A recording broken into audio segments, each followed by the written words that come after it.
Secretaria de Estado de Agenda 2030 y ministra en ciernes. Enhorabuena. Bueno, esperemos las enhorabuenas para la semana que viene, pero muchas gracias. Ayer nos enteramos de que parece ser que Pablo Iglesias no tenía previsto abandonar su cargo hasta dentro de... Bueno, de hecho había dicho hasta que empezara la campaña electoral en Madrid el 18 de abril y que parece que no se habían dado cuenta de que la ley electoral de la Comunidad Madrileña le obliga a dejarlo antes. ¿Eso cómo puede ser? ¿Un despiste? ¿Cómo puede ser que ocurra algo así? Bueno, nosotros en ningún momento habíamos puesto una fecha a tope porque en realidad lo que quería hacer el vicepresidente era tratar de dejar lo más terminado posible trabajos que tenemos entre manos que son de un calado enorme, como es la ley de vivienda. Sabes que había un compromiso por parte del Ministerio de Transportes en esa ley de la que somos coproponentes, de tenerla terminada en marzo. Ya van 2 meses de retraso respecto al acuerdo que teníamos en Presupuestos Generales del Estado. Esa era nuestra intención, intentar apurar para tener esa ley terminada. No ha sido posible porque el Partido Socialista reiteradamente pues no se pliega al acuerdo que tenemos de gobierno de coalición y de presupuestos, que dice que hay que regular los precios del alquiler. Y finalmente, pues sí, se va a producir la salida sin que la ley esté terminada, pero yo me comprometo a seguir peleando en primera línea y a tener esa ley con la regulación de precios del alquiler incluida lo antes posible. ¿Lo antes posible cuándo es? Pues para nosotros ya va siendo tarde, precisamente porque van 2 meses de retraso. Como decía, nos comprometimos en presupuestos a tenerla en el Consejo de Ministros a finales de enero. Está costando mucho porque yo creo que al Partido Socialista le está costando cumplir con el acuerdo, pero yo no contemplo que ese acuerdo se pueda incumplir y creo que lo tendremos pues más pronto que tarde. Hemos visto que se están acercando posiciones. ¿Cuáles son los escollos principales? Bueno, ahora mismo yo creo que de lo que estamos hablando es de si se cumple el acuerdo o no. El acuerdo es clarísimo, poner techo a las subidas abusivas de los precios del alquiler. Esas subidas abusivas las está viviendo la gente en primera persona. Dedicar más del 50%, del 40% a pagar el alquiler a las familias que lo tienen más difícil, que son las que viven de alquiler. Muchas familias que no tienen el dinero para la entrada de una hipoteca, familias migrantes, familias monomarentales encabezadas por mujeres. La gente que vive de alquiler muchas veces son los jóvenes, la gente que lo tiene más difícil o que tiene vidas más precarias. Esos son los que están viviendo la burbuja del alquiler. Hay que pincharla y pincharla tiene que ver con regular los precios, como se está haciendo en Francia, como se está haciendo en Alemania, como se está haciendo en Italia, como se está haciendo en decenas de países de la Unión Europea. Básicamente lo que plantea el Partido Socialista es la vía de los incentivos fiscales que incumple el acuerdo de gobierno, pero que además sería subvencionar con dinero público la burbuja del alquiler, que en vez de pagarlo los arrendatarios lo pagaran los impuestos de todos los españoles y las españolas, que es algo que es abiertamente antisocial. Usted ha utilizado la expresión regular los precios. ¿El techo a los alquileres ya no es una línea roja? Bueno, regular los precios del alquiler es precisamente cumplir con el acuerdo de gobierno, es lo que estamos planteando nosotros. Pero sabe que se pueden regular de muchas maneras, que de hecho es la posición del Partido Socialista. Tengo que decirle que no, que la regulación de precios del alquiler, que es poner un precio tope, es lo que se está haciendo en Barcelona, es lo que se está haciendo en Alemania, es lo que se está haciendo en muchos países de la Unión Europea, y es poner un precio tope por encima del cual en las zonas de mercado tensionado no se puede cobrar un alquiler por encima de eso. Otra cosa es lo que plantea el Partido Socialista, que no es la regulación de precios del alquiler, que son incentivos fiscales, que como decía es una medida que es antisocial porque es sostener con dinero público la burbuja del alquiler, es subvencionar esos precios abusivos con dinero público que no va a la educación pública, que no va a la sanidad pública. Yo creo que eso es antisocial, pero es que además ayer los propios técnicos de Hacienda, desde Gesta, dijeron que esta medida sería ineficaz, como ya se ha demostrado en Portugal, porque a los arrendadores les sigue saliendo a cuenta, a los propietarios les sigue saliendo a cuenta cobrar alquileres abusivos antes que acogerse al incentivo fiscal, con lo cual es una medida que no solo es antisocial, sino que además es ineficaz. Por eso, lo que está en el acuerdo de gobierno es la regulación de precios, porque es una medida que es gratuita y que permitiría, como se está haciendo en otros países de la Unión Europea, bajar los precios de golpe en zonas tensionadas como el centro de Madrid, como se está haciendo ya en Barcelona y está funcionando. Es una medida muy eficaz. Cuando la felicitaba al principio me decía tendremos que esperar a la semana que viene. ¿Por qué? ¿Cuándo se van a producir los relevos en el gobierno? Bueno, yo creo que ya lo ha explicado Pablo Iglesias con total claridad. Nosotros vamos a cumplir la legislación como no podía ser de otra manera y el relevo se producirá previsiblemente la semana que viene. La semana que viene será. ¿Cómo le dijo Pablo Iglesias que iba a dejar de ser vicepresidente y que quería que usted fuera la ministra? Bueno, en persona, como no podía ser de otra manera. Yo le agradezco mucho la confianza, deja el pabellón muy alto. Yo le agradezco muchísimo la generosidad que ha demostrado y la valentía presentándose a unas elecciones muy difíciles, pero que solo él puede ganar, que lo creo firmemente, y vamos a tomar el relevo con energía, con ganas y dándole continuidad al trabajo que hemos hecho este año, que yo creo que ha sido pues, de mucha calidad. Vamos a hablar de esa campaña de Madrid. ¿Qué le parece que Gabilondo haya dicho que no va a pactar con este Pablo Iglesias?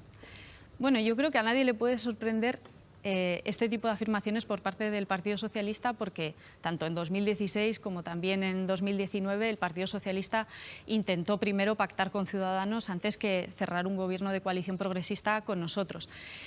Es al final la configuración parlamentaria, los números, los escaños, los votos de la gente lo que hace que se configuren gobiernos de coalición, y ahí yo creo que está claro que la única garantía de que haya un gobierno progresista de izquierdas en la Comunidad de Madrid es el voto a Unidas Podemos, que somos los únicos que estamos diciendo con total claridad que esa es la configuración, las mayorías por las que vamos a trabajar.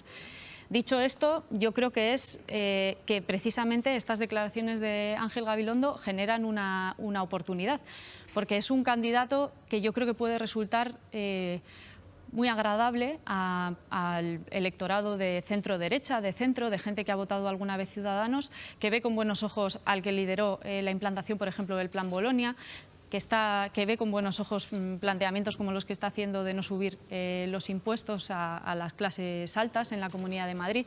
Yo creo que le puede votar el centro-derecha o el centro, como se votó a Ciudadanos, y que nosotros, con un liderazgo potente como es el de Pablo Iglesias, podemos capitalizar una gran cantidad de voto de izquierdas en la Comunidad de Madrid. Yo creo que si la gente vota en la Comunidad de Madrid, si las clases trabajadoras se movilizan, si los barrios del sur se movilizan, si Fuenlabrada, si Móstoles y Getafe se movilizan, podemos ganar y podemos desbancar de una vez por todas a la señora Ayuso, que creo que es algo que no solo se vería bien en Madrid, como Navarra se lo digo, sino que en toda España se celebraría. A mí me da mucho la sensación, es una cosa que me parece curiosa, el hecho de que se han repartido el espacio ideológico de la izquierda, van a hacer el discurso que sea necesario para ganar ese espacio ideológico, cada uno de los tres partidos de la izquierda, y luego van a pactar igualmente. Es como una cosa como muy prehecha, ¿no? Predecidida. Bueno, yo simplemente digo una cosa que creo que es verdad, que el candidato del Partido Socialista en este caso puede resultar muy simpático a un sector del electorado que es de centro-derecha por las cosas que él ha ido haciendo. Yo era precisamente estudiante cuando él era rector de la UAM, coincidimos allí en posiciones muy diferentes y yo recuerdo muy bien que se abrió la puerta a las empresas en las universidades y que precisamente, bueno, pues esa implementación del Plan Bolonia no era precisamente una política puramente de izquierdas. Nosotros lo que ofrecemos en estas elecciones es lo que han podido ver los ciudadanos y las ciudadanas en este año, que es el escudo social, prohibir los desahucios, prohibir los cortes de suministros, los ERTEs. Esa política creo que es nítidamente de izquierdas y por eso creo que eso, sumado al liderazgo de Pablo Iglesias, puede generar ilusión en un sector que históricamente se ha desmovilizado de izquierdas en la Comunidad de Madrid. ¿Debería ser festivo el 4 de mayo? Yo creo que sí, que eso se lo pondría más fácil a los trabajadores y las trabajadoras, sobre todo a los más precarios, que van a tener difícil decirle al jefe, oye, yo me voy a coger 4 horas para ir a votar. Para la gente que, como no hay colegio, tiene que cuidar de los niños y las niñas. Desde luego, la señora Ayuso se lo está intentando poner difícil a la clase trabajadora y yo les animo a que vayan a votar. ¿Cree que será festivo? Porque es una decisión autonómica. Yo creo que no. Vamos con más preguntas, Igor. Belarra, buenos días.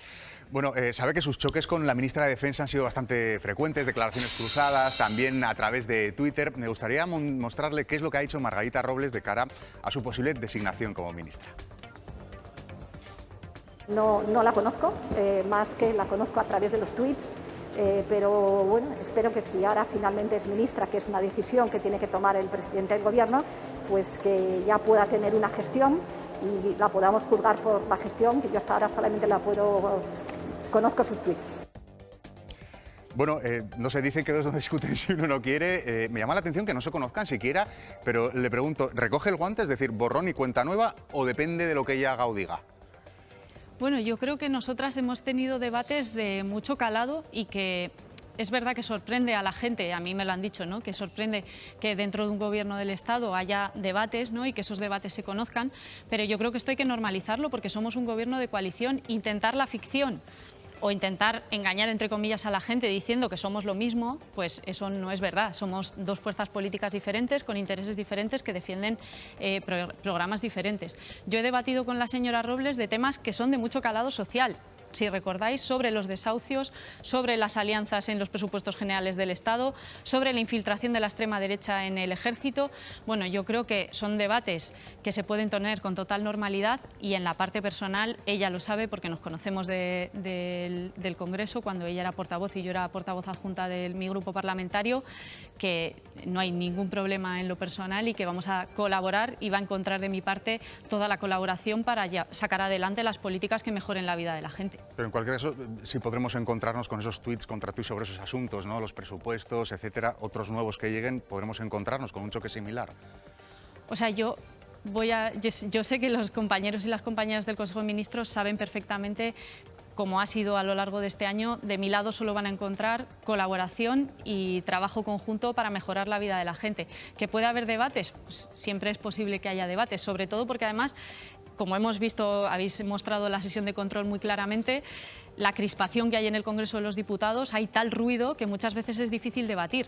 Donde se están produciendo los debates sobre las políticas que mejoran la vida de la gente, sobre los ERTE, sobre las ayudas, como hemos tenido recientemente a las pymes, a los autónomos, se está produciendo en el seno del Gobierno y nosotros vamos a tener siempre debates con lealtad, con cariño y con la máxima colaboración como compañeros y compañeras que somos. Pues muchas gracias, señora Belarra. Vamos con las preguntas de nuestros analistas. Mariela. ¿Qué tal? Buenos días, ¿Qué señora tal? Belarra. Sabemos que Iglesias dejará su escaño, sabemos que Iglesias dejará la vicepresidencia. Le pregunto, ¿dejará Iglesias la Secretaría General de Podemos? ¿Cree usted que agotará su mandato? ¿Le quedan 3 años hasta el próximo Congreso? ¿Cree que lo hará? Bueno, yo creo que nos queda Pablo Iglesias para rato porque yo confío que va a ser el próximo presidente de la Comunidad de Madrid y en ese sentido confío en que va a mantener todas las responsabilidades igual que hasta ahora porque creo que va a ser el próximo presidente de la Comunidad de Madrid. Juanma. Buenos días, señora Belarra. Buenos días. Yo le quería preguntar cuánto teme que el caso Neurona le salpique a usted por los presuntos sobresueldos. Ayer una de las acusaciones pidió que se le impute porque usted firmó los certificados de estos presuntos sobresueldos. Y ya de paso, cuánto teme que el caso Dina salpique a Pablo Iglesias cuando pierda el aforamiento. Bueno, yo creo que no se puede hablar de caso Dina, sino del caso Pisa y de las cloacas del Estado persiguiendo a Podemos por ser una formación política que se atreve a mirar a los poderosos a los ojos. Y creo que lo que ha salido en las últimas horas tiene más que ver con el anuncio de que tomaré la cartera de Derechos Sociales y Agenda 2030 la semana que viene con que haya nada. Creo que esto los ciudadanos y las ciudadanas que nos ven cada vez está más gastada la estrategia porque es tan evidente que a cualquiera que se ponga en primera línea en Unidas Podemos le van a atacar y le van a montar juicios falsos con pruebas falsas para simplemente generar ruido, portadas, horas de debate como estos minutos que estamos dedicando a este tema en vez de a temas que le importan más a la ciudadanía. Entonces yo creo que nos vamos a encontrar con lo de siempre, archivos y mucho perjuicio para nuestra formación política, perdón, termino ya, mucho perjuicio para nuestra formación política porque permanentemente se intoxica en prime time, en la televisión, sobre nosotros. Ya. Hablaba hace un momento de normalidad y no crispar y está acusando de intoxicar 10 segundos después. Pero yo le quería preguntar, ¿usted no cree que está convencida de que lo que firmó no es ilegal? Eso es lo que nos está diciendo, ¿no? Que esos certificados no tienen ningún recorrido judicial. Una pregunta de sí o no. Yo es que no voy a entrar porque entrar es contribuir a esa estrategia de intoxicación sobre mi formación política que sistemáticamente ha visto cómo se le abren casos judiciales y se archivan sistemáticamente cuando hemos sido víctimas, en concreto Pablo Iglesias, de las cloacas del Estado y de su pata mediática encarnada muy especialmente en OK Diario, que ha contribuido a generar horas de tertulias, y muchas portadas, horas de radio también, intoxicando sobre nosotros. Julio César. Ya están casi como el Partido Popular, que no quieren hablar de temas. Buenos días, señora Belarra. Ayer la ministra Montero dijo que Madrid no es una comunidad segura para la mujer y habló de violencia económica contra la mujer.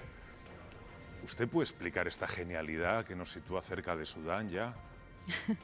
Bueno, yo creo que la ministra Montero ayer estuvo espectacular. O sea, creo que hacía falta en una semana en la que hemos visto ataques machistas repugnantes a la ministra de Trabajo, por ejemplo, por parte del Partido Popular. Creo que explicó muy bien una cosa que las mujeres de nuestro país conocen perfectamente, y es que cuando ha habido recortes en servicios públicos como los que ha hecho el Partido Popular, todo el mundo se acordará de los recortes en la sanidad pública, en la educación pública, esos cuidados recaen preferentemente sobre las mujeres. ¿Por qué? Por ejemplo, en la sanidad pública, cuando se recorta en enfermeras, en auxiliares sanitarios, quien tiene una sobrecarga laboral, quien ve empeoradas sus circunstancias laborales, son preferentemente las mujeres. En el caso escolar, muy clarísimamente, son las profesoras las que se ven sobrecargadas, son las mujeres, como muy bien explicó ella, las que tienen que ayudar muchas veces a los niños y a las niñas cuando vuelven a casa del trabajo agotadas a hacer los deberes. Todos esos recortes, cuando el estado de bienestar se hace pequeño, cuando los cuidados no los asume, por ejemplo, el Estado, sino que son las mujeres las que tienen que cogerse las excedencias para irse a casa a cuidar a una persona mayor, a un niño pequeño. Yo, por ejemplo, soy madre reciente y lo he visto muy bien. Compañeras de mi entorno, la mayoría que se han cogido excedencias para cuidar de sus niños y de sus niñas en el primer año, son las madres, son las mujeres. Esos recortes en el estado de bienestar son los que hacen que las mujeres se sobrecarguen. Eso es violencia económica. Vamos con la última pregunta, que es de nuestros espectadores. Marina. ¿Qué tal? Buenos días, señora Belarra. Bueno, vamos con una duda sobre el ingreso mínimo vital. Es un testimonio particular, pero ahora le planteo otra cuestión. Nos cuenta que presentó la documentación en junio, que bueno, que está en una situación límite, que es madre soltera y que no encuentra trabajo. ¿Por qué después de 9 meses sigo sin respuestas? ¿Y por qué el teléfono habilitado para informar con tales fines resulta imposible conseguir una respuesta? Hay muchos testimonios en esta línea. ¿Qué se está haciendo? ¿Cómo está este asunto para agilizar todos esos trámites? Efectivamente, o sea, creo que este tipo de testimonios, que son historias de vida, no se pueden permitir, y para eso llevamos trabajando todo este año tratando de mejorar la gestión en el ingreso mínimo vital. Hemos negociado intensamente con el Ministerio de Inclusión para que se produzcan mejoras y se agilice la gestión. Finalmente, esas negociaciones no han sido muy fructíferas y estamos apostando por la vía parlamentaria. Hemos registrado como Grupo Parlamentario de Unidas Podemos numerosas enmiendas para mejorar la gestión. Nosotras no desfallecemos, vamos a seguir trabajando hasta el último minuto, hasta que el ingreso mínimo vital funcione perfectamente o lo mejor posible, para no ver situaciones como esta.